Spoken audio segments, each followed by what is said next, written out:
প্রিয় মুসলমান ভাই বোনেরা, আসসালামু আলাইকুম রাহমাতুল্লাহি ওয়া বারাকাতুহু। আপনাদের উদ্দেশ্যে মাত্র সংক্ষিপ্ত দুই একটা কথা।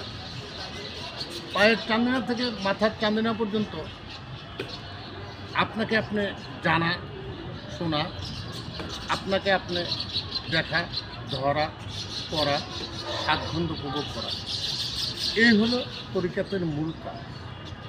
আজও যারা আহলে বায়াতের পক্ষে আসেন নাই, অতি শীঘ্র আপনার যাকে ভালো লাগে, যেই স্থানে যাকে খুশি তার হাতে হাত দিয়ে সমর্পণ হয়ে যান।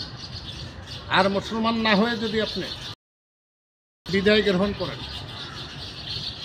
আপনার হবে কোন গতি? কাল হাসর ময়দানে আল্লাহর হাবিব আপনাকে উম্মত বলিয়া গ্রহণ করিবে না। তাই আমি আপনাদেরকে দাওয়াত দিচ্ছি, আপনারা সতর্ক হয়ে যান। কখন আপনি বিদায় নেবেন, কখন আপনি চলে যাবেন এই দুনিয়া ছেড়ে আপনি নিজেও জানেন না। যারা আহলে বায়াতের পক্ষে এখনও আসেন নাই, তারা অতি শীঘ্র আহলে বায়াতের পক্ষে আসেন। আমি দরবেশ মোহাম্মদ আনোয়ার হোসেন, সিলসিলায় এনাজপুরি শম্ভুগঞ্জ, খাজা সাইফুদ্দিন শাহ রুহানি আওলাদ, আশিকের রাসূল, গোলামে মাওলা, রুহানি সন্তান।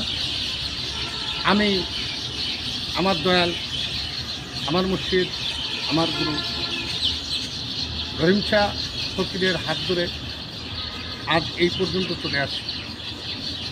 উনি বিশ্বকুতুব বলে আখ্যায়িত করেছে। উনি এমন একজন মহামানব, এই জাগ্রত অবস্থায় এশিয়ার ভিতরে এরকম গুণী মানুষ আসবে কিনা জানি না।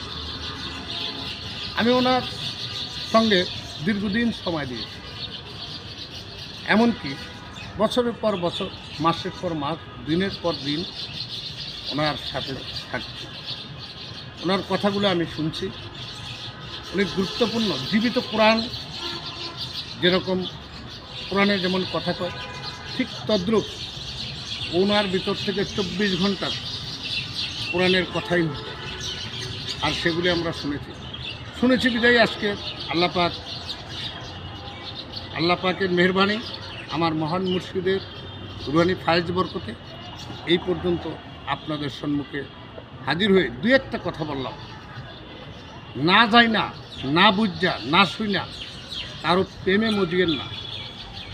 চকচকে হলে খালি স্বর্ণ নয়, কয়লা ধুইলে কখনো ময়লা যায় না। তাই আপনারা অতি শীঘ্র তরিকা নেন, বায়াত হন, আত্মসমর্পণ করুন, মুসলমান হন। মুসলমান না হয়ে যদি আপনি বিদায় নেন, জাহেলাতে মৃত্যু হবে, সাক্ষী কোরআন। আমি এর চেয়ে বড় দোহাই আর কিছু দিতে পারলাম না। তাই আপনাদের উদ্দেশ্যে আজকের এই দুই চারটা কথা বললাম। দেখেন, আপনারা মা বাপের কেমন সেবা করবেন, আপনারা গুরুজনদেরকে কেমন ভক্তি করবেন, এগুলিও একজন শিক্ষকের কাছ থেকে জানিয়ে নিতে হয়। গুরু হলো শিক্ষকের সমতুল্য, গুরু পরম ধন। গুরু এমন একটা বস্তু, কোনো স্তরে পুষলে ঠিক নবীকে আপনারা পান নাই। তাই নায়েবে রাসূল, আর নায়েবে রাসূল ওই ব্যক্তি কামেল, মোকাম্মেল, হাক্কানি, এরফানি, মেজাজি। ওই ব্যক্তি হয় একজন কামেল মুর্শিদ। আর কামেল মুর্শিদের সঙ্গ না পাওয়া পর্যন্ত আপনার জ্ঞানচক্ষু খুলবে না। জ্ঞানচক্ষু না খুললে আপনার সাধনা ব্যর্থ। আত্মশুদ্ধি না হয়ে যদি আপনি বিদায় নেন, আপনার ইহকালও ব্যর্থ, পরকালও ব্যর্থ। তাই আপনারা অতি শীঘ্র তরিকায় দাখিল হন, আহলে বায়াতের পক্ষে আসুন। এই বলে আজকের মতো এখানেই রাখছি। আসসালামু আলাইকুম রাহমাতুল্লাহি ওয়া বারাকাতুহু। ইয়া মুর্শিদ ওলি আল্লাহ, ইয়া মুর্শিদ ওলি আল্লাহ, আমিন।